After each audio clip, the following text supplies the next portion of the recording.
Hey, salut à tous les amis, on se retrouve pour une nouvelle vidéo snapshot sur la 21W07A.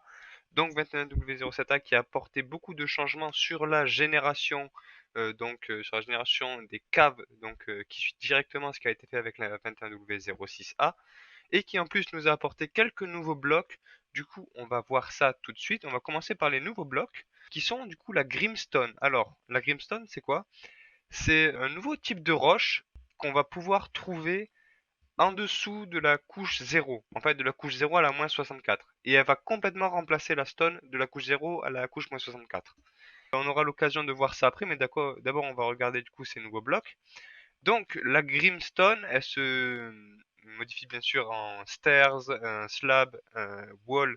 On a aussi la chisel. Donc pour faire la chisel, c'est simple, c'est de slab comme tous les autres chisels qu'on peut faire. Cette Grimstone a la particularité d'être un peu comme la Blackstone dans le Nether, c'est-à-dire qu'en fait on peut aussi faire les outils en stone de base. On va pouvoir vérifier ça si je prends de la Grimstone et du coup des sticks.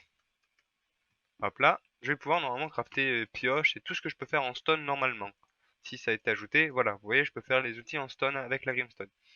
Je peux normalement aussi faire des fours. On va vérifier ça, voilà. Donc un bloc intéressant qui va pouvoir remplacer un peu la stone, qui est très beau, je dois l'avouer. Et ce bloc peut se modifier en plusieurs variantes.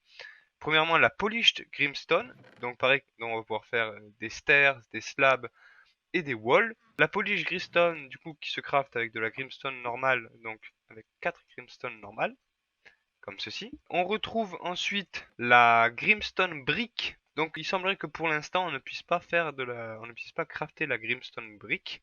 Et on continue avec un nouveau type de bloc qu'on n'avait jamais vu du coup qui est la Grimstone Tiles. Donc une variante qu'on n'avait encore jamais vue. Et pareil la tile peut aussi varier en stairs, en slab et en wall. Donc c'est un très beau bloc qui, je trouve, a apporté beaucoup de variantes. Je trouve assez bien complémentaire avec la Blackstone parce que c'est un bloc sombre. On voit d'ailleurs que ça va de plus en plus sombre. Là on est clair, un peu plus sombre, encore un peu plus sombre, encore un peu plus sombre. Et on peut voir qu'avec la Blackstone qui est encore plus sombre, ça fait un très beau dégradé. Je trouve donc très belle addition. Cette Grimstone, niveau durabilité, alors déjà on peut la casser avec des outils normaux. Donc on va voir que la Grimstone est légèrement plus lente que la stone à casser. Mais elles se cassent tous les deux à partir de la pioche en bois. C'est plus flagrant si je le fais avec une pioche en diamant. On va voir que si je commence à casser. Là, c'est assez court. Là, ça va être légèrement plus long ici. Donc une stone légèrement plus solide que la stone normale. C'est assez intéressant. On va voir dans quelques secondes pourquoi c'est très intéressant. C'est parce que, comme j'ai dit, ils ont refait la génération du monde. Et du coup, cette stone, on va la trouver tout en dessous. Et normalement, si je me faille pas l'écran, il va y avoir un schéma qui va s'afficher parce qu'ils ont retouché aussi les niveaux de génération de tous les minerais dans Minecraft. Du coup, maintenant, forcément, il va y avoir des minerais qui vont se générer uniquement dans cette Grimstone.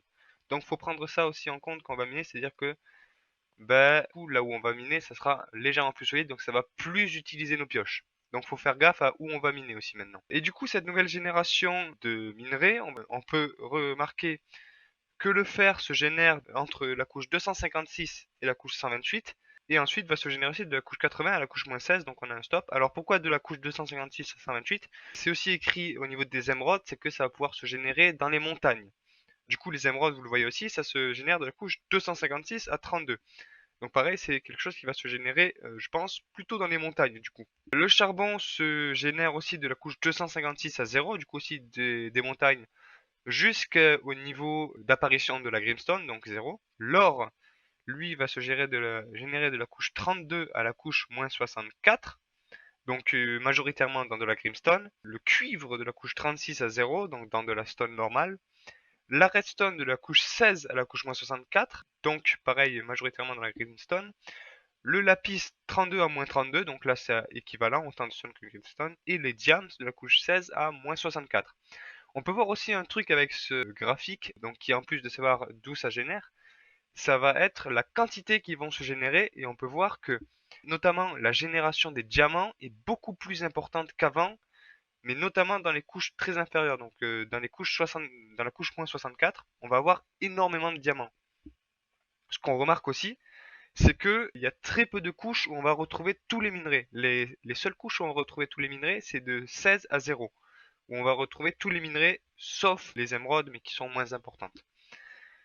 Donc, ben, au revoir la technique de la couche 12, parce que du coup, si on veut techniquement miner le plus de ressources possible, ça sera entre la couche 16 et 0. Par contre, si on veut avoir le plus de diamants, si on va être le plus efficace au niveau des diamants, il va falloir miner dans les couches moins 64. Et pareil pour la redstone qui va se générer aussi massivement dans les couches moins 64. Une autre modification dans ces caves, c'est la rareté des immenses caves a été augmentée. C'est-à-dire que les immenses caves vont être beaucoup plus rares. Et aussi les caves submergées qui vont être beaucoup plus rares. Un autre changement, c'est le fait que la diorite, le granit et la dirt ne se généreront pas en dessous de la couche 0. Et pour finir sur tout ça, les strongholds maintenant seront majoritairement entourés de stone. C'est-à-dire que normalement ils ne devraient pas déborder sur des failles ou sur des caves ouvertes. Le dernier changement que j'aurais dû préciser aussi la dernière fois, mais qui a été amélioré lors de cette snapshot, c'est les mineshafts. Pourquoi les mineshafts? On va aller voir ça. Maintenant, les morceaux de mineshaft qui vont être au-dessus du vide, on va voir qu'ils se génèrent avec des piliers, soit des piliers en dessous comme ça, soit des chaînes qui vont les tenir par-dessus. On a plusieurs exemples ici dans cette cave. Vous voyez, tout ce qui est généré au-dessus du vide va avoir des chaînes, des piliers comme on a vu là-bas. Alors là, on a plus des chaînes que des piliers. On peut trouver beaucoup d'exemples de ça et je trouve ça assez magnifique. On peut aussi voir dans cette cave que la génération de diamants est augmentée. Vous en voyez, on en trouve là, on en trouve juste ici, on peut en voir là. Il y en a un peu plus loin par là, il me semble. Donc, c'est pas faux. Il y a vraiment beaucoup de diamants dans ces couches basses. Sachant que là, je dois être en couche moins 63, moins 62 par là.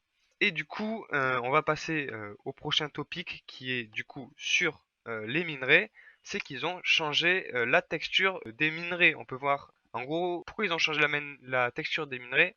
C'est pour qu'ils aient chacun une texture bien différente, qu'on puisse les différencier de par leur forme. Parce qu'avant, en fait, la forme était tous les mêmes. Même si la couleur changeait, la forme était toujours la même. Là maintenant, on peut voir d'un coup d'œil que la forme des textures est différente et donc on peut voir d'un coup d'œil quel minerai c'est. C'est notamment pratique dans les zones où il faisait très sombre et on était là. Est-ce que c'est du lapis? Est-ce que c'est du diamant? Bonne question. Donc ils ont modifié la texture du charbon, du fer. Alors j'ai ajouté le copper même si j'en suis pas sûr. Je pense qu'elle était déjà différente à la base. De l'or, de la redstone et ils n'ont pas modifié la texture du diamant. L'excuse pour ne pas avoir modifié la texture du diamant, c'est la nostalgie. Ils ont sorti que c'est le bloc le plus iconique de Minecraft et du coup on n'allait pas changer sa texture selon Mojang. Une autre modification de texture, c'est la Blackstone. Ils ont refait légèrement la texture de la Blackstone, de la Polish Blackstone Brick et de la Cracked Polish Blackstone Brick. Alors je vous avoue que je vois pas énormément ce qui a été changé. Apparemment c'est juste de toutes légères modifications. Je la vois pas beaucoup. Et le tout dernier changement qui a été fait, c'est un changement par rapport à l'inventaire de créatif. Ils ont réorganisé la section Redstone qui avait bien besoin d'une réorganisation. Maintenant, on va pouvoir trouver en premier donc tous les essentiels de la redstone. Donc redstone, torche, bloc, repeater, donc tous les essentiels. On va ensuite trouver les activateurs uniques, donc tout ce qui est activateur un peu spécial, donc les targets, les leviers, les lightning rods, les panneaux solaires, les skull sensors, les tripwire hooks, les trap chests, donc tout ce qui est activateur un peu spécial, un peu différent. Les Miscellaneous, donc ce qu'ils pouvaient pas vraiment classer, la TNT, Redstone Lamp et Note Block. Même si je pense qu'ils auraient pu mettre la Redstone Lamp avec les essentiels, parce que c'est pour moi un bloc très utile. Et le Note Block aussi, qui est très utile en Redstone depuis les observeurs. Ensuite, on a la catégorie du coup des Common Activators, donc les activateurs communs, ceux qu'on va retrouver le plus, donc les boutons et les plaques de pression. Et pour finir, tout ce qui est Openable, donc tous les blocs qu'on peut ouvrir, donc les fences, les trappes et les portes. Une dernière chose que je n'avais pas mentionné qui est arrivée il y a plusieurs snapshots de ça, c'est par rapport à la longue vue, c'est qu'ils ont changé l'interface. J'avais oublié de le dire, mais ils ont changé l'interface, ce n'est plus juste un vieux cercle dégueulasse. Maintenant on a un carré à peu près convenable. On a toujours des ports noirs sur le côté, mais c'est déjà beaucoup mieux que ce qu'on avait avant. Et du coup, ben, on arrive vite à la fin de cette snapshot. Donc de gros changements cette fois-ci au niveau de la génération. C'est ce sur quoi ils se concentrent ces derniers temps. Je pense qu'on va bientôt pouvoir voir l'arrivée des nouveaux biomes souterrains, du coup, peut-être pas la semaine prochaine, mais la semaine d'après, vu qu'on voit qu'ils font de gros efforts sur la génération ces dernières snapshots. Et du coup, on arrive à la fin de cette vidéo. Je vous dis à la prochaine pour une prochaine vidéo. Ça, c'est beaucoup de prochaines. Et on se dit au revoir. Ciao, ciao, ciao.